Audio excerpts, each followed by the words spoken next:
Hi, everybody. I'm Maegan Lemp, and this is Quick Conversations on Wellness. This is a project designed to explore the idea that we don't all think about and experience wellness in the same way. And today I am so pleased to be joined by my friend Colleen Long. Hi, Colleen. Hello, Meg. Thanks for being with us. Can you tell us a little about yourself? Yes. So I kind of going to set this up pre-COVID and post-COVID. Great. Yeah. Yeah. So before March, I would spend my days as a physical therapist at SLU Hospital. I work 32 hours a week there. I'm a mom to 11 and 13-year-old boys, and get to hang out with my husband. So doing regular mom and family things, lots of driving around to practices and helping out with school. So that was kind of the norm and being led kind of by our calendar. Mm-hmm. And so now, of course, things are much different. And as far as work's concerned, I'm guaranteed now half my normal hours, which I'm grateful for, but the other half, my job has offered us float pool hours. So that means that we are given the opportunity to have hours, which is fantastic, but they're unpredictable, and we don't know until the day before. So there's been some uncertainty in these last couple of months, but that said, still grateful for even having the opportunity to get some hours. So, and then as far as home is concerned, we get to, we're in the homeschooling zone, which we did have some exposure to for 2 years because we did homeschooling with our youngest child. So it wasn't too big of a switch for us. And it's been actually kind of lovely to be present with the family. So despite hard economic things with many people, it's been lovely to be with our family. So, yeah. So that's kind of what. And so what does, this time of COVID look like for you? So at work, I do work with patients who have COVID. So I do what the recommendations say. I feel safe. I come home, shower, and kind of move on. And don't get too caught up about what happened at work. But I think the type of job that I have, that was something that I did previous.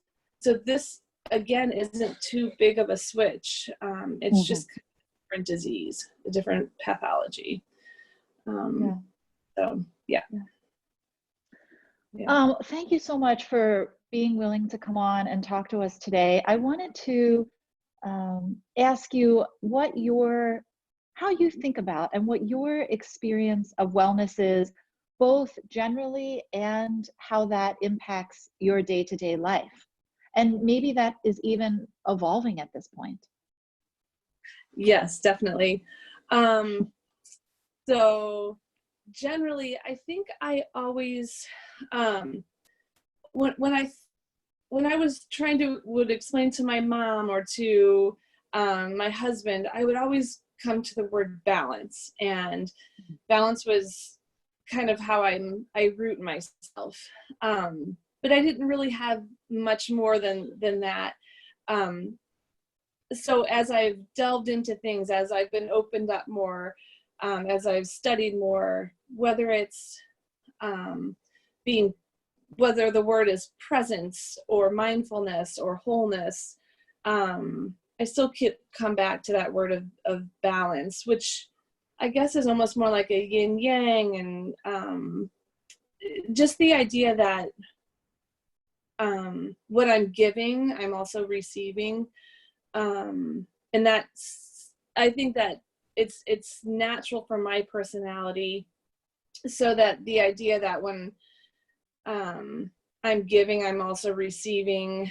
I am an empath at heart, so it's natural for me to give, and I've been given the opportunity to get to go to school and to have a cool kitchen, so I love to cook and give massages or treat people with any gifts that I've been given. So I think it just, the idea that when I'm good, then I'm able to be better to other people. So I guess wellness for me is like just being the idea that when we're connected to others, that is a deepening of my own wellness. Yeah, that is beautiful. That's really beautiful. I think that the words, uncertainty and balance are relevant for all of us right now.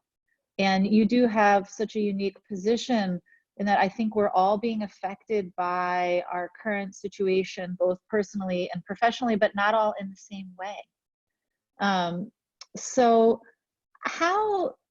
when you do feel off, how do you recalibrate, or what have you found successful, and what tools do you employ when you feel like you need to re-find your homeostasis?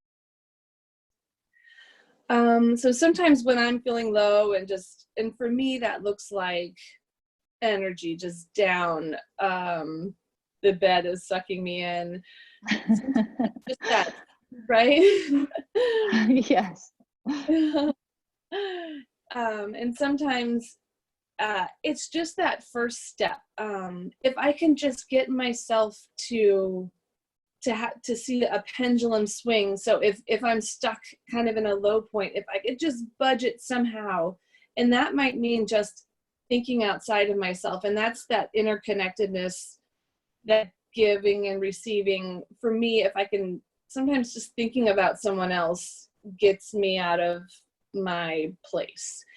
And that's first step. So as soon as when I'm able to really take a first step, it's just one step at a time, and then what seemed huge at one point maybe was just a little first step, and to get me on a better path. So that's the homeostasis answer, would be like sharing or giving, and that seems to help me knock myself out of whatever yuck place I'm in. Yeah, that's beautiful. You are, it's so natural to you to share. And I just wanted to say thank you for the way that you're sharing and caring, both for yourself and for everybody around you right now, both personally and professionally, because you are, we're all holding each other up. We're all holding each other up right now. For sure. Oh yeah. And I mean, and that first step sometimes is like getting out of bed when my alarm goes off to be able to go for a run, or and sometimes, we're also rehabbing our house, and it's overwhelming, and adrenaline has gotten me through a lot of it, and we're in kind of a lower place with it right now, and that might just be the time to eat some Milk Duds and watch some old gymnastics videos, which is wellness for me too. So yes, which is totally, I'm okay with that. I know that pendulum swing. So whereas I used to beat myself up over not being productive, I'm able to realize that it moves. So yeah.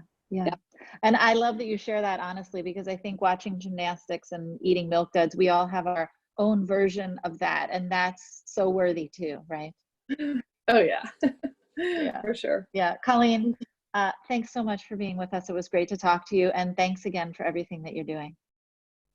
Thanks, Meg, for doing this.